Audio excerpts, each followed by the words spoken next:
I'm Rebecca Lochvale, and firstly I'd like to thank all of you for coming and for taking the time to address our concerns about the seismic effects that legislation regarding gender ideology is having on women and girls in the real world. I'm here representing Keep Prison Single Sex, who are involved in ongoing grassroots campaigning on behalf of women in prison. My interest in this is twofold, not only as a women's rights campaigner, but also as an ex-inmate.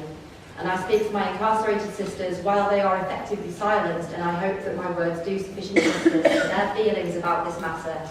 Our groups have staged demonstrations both on prison grounds and in street campaigns, and so this opportunity to bring these issues to a wider audience is greatly appreciated. I'd like to discuss both the present state of women's prisons and the devastating effect that the decision to introduce trans-identifying male prisoners into an already fraught environment is having. I'm confident that I speak for every woman present today, if not every single woman in society, when I say that a custodial prison sentence is one of our worst nightmares.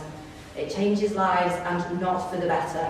All control is instantly relinquished.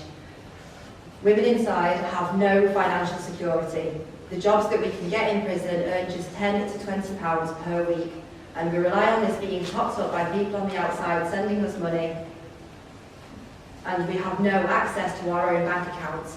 We are in real danger of losing our homes because we can no longer make rent. We are locked away from our families. Our only contact is by letter and brief 10-minute calls. Visiting time is the highlight of our week, and that requires a bureaucratic process of application. It can't be stressed enough how emotionally taxing this is to have contact with our loved ones regimented by factors beyond our control. We eat, sleep and work to a strict schedule, and we are sanctioned if we're unable to keep to it. We live in constant dread of having privileges revoked. Education is available, but is limited to GCSE level English and Maths. Open prisons fare slightly better. One that I was held in, Askham Grange, has an elderly IT suite in which you can earn basic qualifications in computer literacy. It is woefully outdated and of no tangible benefit on the outside.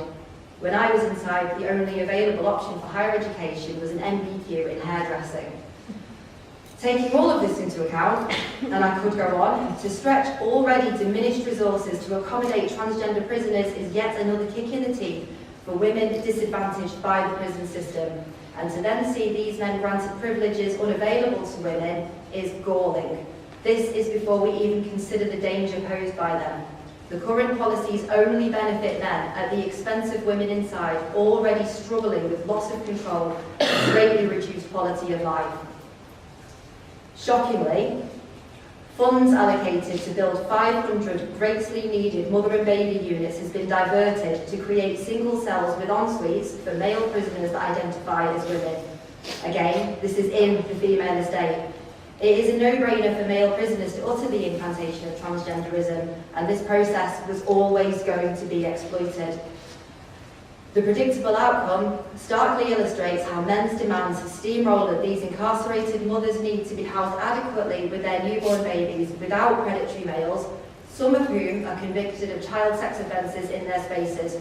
This is an enraging miscarriage of justice. I'm also a former inmate of HMP Style in Cheshire. The conditions inside were as bleak then as they are now. Healthcare is not a priority. Women were and are terribly unwell, with god-awful diets and no good treatment plans. Mental health care is practically non-existent. We are talking about a forgotten population of the most achingly vulnerable women that society has left behind. Self-harm is endemic. The statistics say that the prevalence is 5 times higher than the rates in men's prisons. In reality, this translates to the fact that the women I knew inside that didn't self-harm were a clear minority. Many of the inmates are mothers. They miss their babies, and you can hear them crying every night after lights out. The fear, pain and despondency they feel is palpable. There are women as well who feel safer in prison. They welcome institutionalisation, even under these dire circumstances, because their lives have been fraught with and rent asunder by male violence from their fathers, friends, strangers, partners and husbands.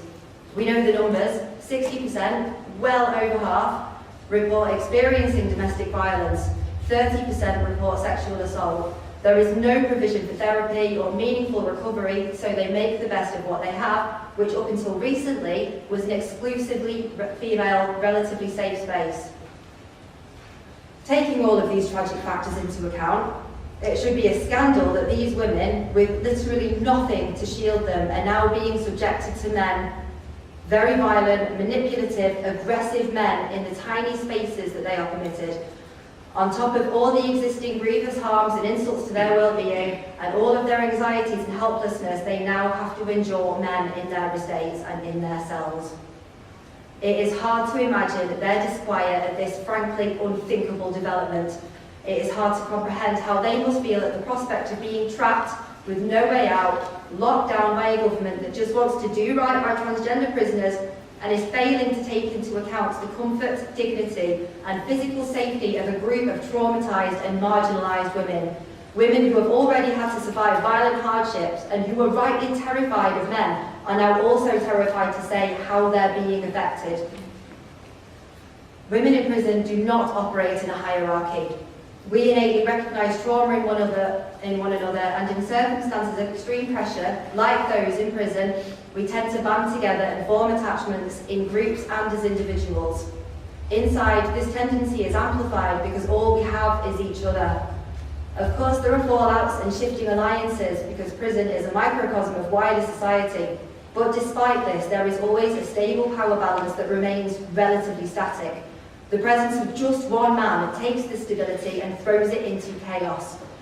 Even if, for the sake of argument, that man is one of the good guys, the dynamic in a group of women will be irrevocably altered, and they will have to sacrifice the links of comfort and security that they have been able to build and count on in an otherwise abysmal situation.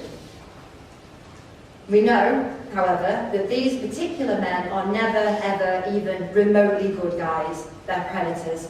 A full 60% of male prisoners presently identifying as transgender have been convicted of sex offences, and knowing what we know about the pathetically low rates of conviction, it is safe to assume that these are extremely serious offences. These men know exactly what they are doing, and so do the prison officers, governors and policy makers that have greenlit this disgusting process at every step, allowing them access to some of the most easy targets. There is not one single aspect of life inside that isn't adversely affected by having mixed-sex facilities. Women will avoid showering in communal washing spaces. They will stay in their cells during any recreation time if common areas are dominated by men. They will stop going to the gym and they will stop partaking in enriching activities. This has already happened. In 2018, a male murderer named Alex Stewart was placed in HMP Greenock and proceeded to destroy a women's fitness tournament, decisively ending any inclination women felt to enter. But of course, anyone that had a problem with this was labelled transphobic and thusly dismissed. Ultimately, male and female prisoners are vastly different demographics. The female prison population is just 5%, and we are imprisoned overwhelmingly for non-violent offences. This cannot be overstated. We are not the same as male criminals, and we do not share anything like the same offending pattern. Again, ministers and legislators know this very well, and they flagrantly disregard the already scant well-being of women to appease the whims of manipulative men. It is utterly contemptible that the women bearing the sharp end of this abhorrent capitulation are the ones most in need of protection. Every inmate is subject to scrutiny, which among women can be overwhelming enough, but to introduce the sordid element of the male gaze is to create conditions that will be unbearable. The first time a women's prison, again Aspen Grange, took the decision to house a male to female transsexual prisoner, transsexual being the operative word there, was back in 1989 when a man calling himself Stephanie Booth was admitted to the women's estate despite being convicted of a string of sex offences. This action set a precedent that has reached critical mass today, with the definition of trans now so broad that any man can be moved simply by declaring himself to be a woman. The most recent example that I know of occurred this September, in which a man known as Sally Dixon, who was found guilty on 30 charges of child sexual abuse and described by the prosecutor as a brazen and callous sexual predator, has been placed in HMP Bronzefield, a women's prison, again with a mother and baby unit. This is despite the fact that he does not hold a gender recognition certificate, and after a recent government announcement by Dominic Raab that prisoners with male genitalia must not be housed in the female estate without ministerial sign-off. For the women inside, unable to consent to the encroachment of these men, this policy is a living nightmare. The only reliable constant that I had during my time inside was the support and understanding of other women. It is utterly dreadful to consider women in those same circumstances unable to sleep, work, eat, socialise and even wash themselves without continued and unwanted male presence. This is before we even take into account the abominable male crimes that they're invariably guilty of. I urge you all to consider the plight of these women at the mercy of policies enacted in the dark and consider their stark reality. The male estate has specialist provision in place for dealing with difficult, high-risk prisoners, and the women's estate simply does not have the resources to manage this escalating crisis. These men must be housed according to sex and not gender identity. I cannot imagine a circumstance in which this is more obvious, and I hope my testimony resonates enough today to lead to real change in legislation to protect the women inside. Thank you.